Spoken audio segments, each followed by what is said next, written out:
حضرت ابو موسیٰ اشعری رضی اللہ تعالیٰ عنہ فرماتے ہیں کہ میں نبی کریم صلی اللہ تعالیٰ علیہ وآلہ وسلم کے ساتھ چلا۔ آپ صلی اللہ تعالیٰ علیہ وآلہ وسلم انصار کے ایک باغ میں داخل ہوئے اور اپنی حاجت پوری کی۔ پھر آپ صلی اللہ تعالیٰ علیہ وآلہ وسلم نے مجھ سے فرمایا، تم دروازے پر رہو، کوئی بغیر اجازت اندر داخل نہ ہو۔ پھر ایک شخص نے آ کر دروازہ کھٹکھٹایا تو میں نے کہا، کون ہے؟ انہوں نے کہا، ابو بکر ہوں۔ میں نے کہا، اللہ کے رسول، یہ ابو بکر اجازت مانگ رہے ہیں۔ آپ صلی اللہ تعالیٰ علیہ وآلہ وسلم نے فرمایا، انہیں آنے دو اور انہیں جنت کی بشارت دے دو۔ پھر ایک دوسرے شخص آئے اور انہوں نے دروازہ کھٹکھٹایا۔ میں نے کہا، کون ہے؟ انہوں نے کہا، عمر ہوں۔ میں نے عرض کیا، اللہ کے رسول، یہ عمر اجازت مانگ رہے ہیں۔ آپ صلی اللہ تعالیٰ علیہ وآلہ وسلم نے فرمایا، انہیں اندر آنے دو اور انہیں بھی جنت کی بشارت دے دو۔ پھر ایک تیسرے شخص آئے اور انہوں نے دروازہ کھٹکھٹایا تو میں نے کہا، کون ہے؟ تو انہوں نے کہا، عثمان ہوں۔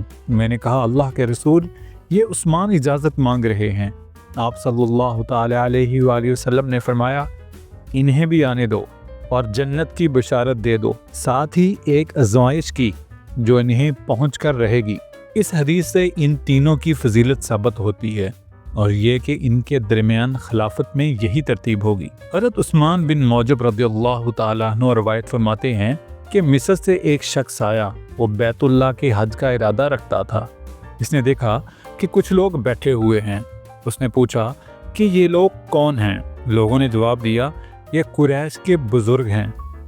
اس نے پوچھا، ان میں بڑا عالم کون ہے؟ انہوں نے بتایا، عبداللہ بن عمر رضی اللہ تعالیٰ عنہ ہیں۔ اس نے کہا، اے عبداللہ بن عمر رضی اللہ تعالیٰ عنہ، میں آپ سے ایک بات پوچھنا چاہتا ہوں، آپ مجھے اس بات کا جواب دیں۔ کیا آپ جانتے ہیں کہ حضرت عثمان غنی رضی اللہ تعالیٰ عنہ احد کی جنگ میں نعوذ باللہ نعوذ باللہ نعوذ باللہ بھاگ گئے تھے؟ عبداللہ بن عمر رضی اللہ تعالیٰ عنہ نے کہا، درست ہے۔ اس نے پوچھا، کیا آپ جانتے ہیں کہ وہ جنگ بدر سے بھی غائب تھے اور وہاں بھی موجود نہیں تھے؟ عبداللہ بن عمر رضی اللہ تعالیٰ عنہ نے فرمایا، ایسا ہی ہے۔ اس نے کہا، کیا آپ جانتے ہیں کہ وہ بیت رضوان کے موقع پر بھی موجود نہ تھے اور وہاں بھی حاضر نہ ہوئے تھے؟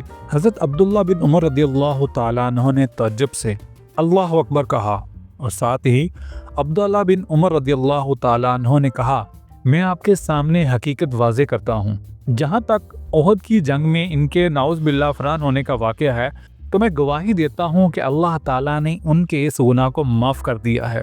اور جہاں تک جنگ بدر میں سے حضرت عثمان غنی رضی اللہ تعالیٰ عنہ کے غائب ہونے کا ہے، وہ اس لیے تھا کہ ان کے نکاح میں نبی رحمت صلی اللہ تعالیٰ علیہ وآلہ وسلم کی بیٹی حضرت رقیہ رضی اللہ تعالیٰ عنہ تھیں اور وہ بیمار تھیں۔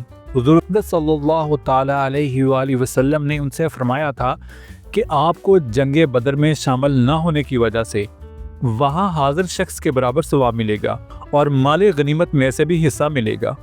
اور جہاں تک ان کا بیت رضوان سے پیچھے رہنے کا واقعہ ہے، وہ اس وجہ سے تھا کہ اگر مکہ مکرمہ میں کوئی شخص حضرت عثمان غنی رضی اللہ تعالیٰ عنہ سے زیادہ عزت والا ہوتا تو آپ صلی اللہ تعالیٰ علیہ وآلہ وسلم اسے بھیجتے، لیکن نبی رحمت صلی اللہ تعالیٰ علیہ وآلہ وسلم نے حضرت عثمان غنی رضی اللہ تعالیٰ عنہ کو بھیجا، اور حضرت عثمان غنی رضی اللہ تعالیٰ عنہ کے مکہ مکرمہ جانے کے بعد بیعت رضوان ہوئی۔ چنانچہ رسول اللہ صلی اللہ تعالیٰ علیہ وآلہ وسلم نے اپنے دائیں ہاتھ کو حضرت عثمان غنی رضی اللہ تعالیٰ عنہ کا ہاتھ قرار دیتے ہوئے اس سے اپنے ہاتھ پر مارا اور فرمایا کہ یہ عثمان رضی اللہ تعالیٰ عنہ کی بیعت ہے۔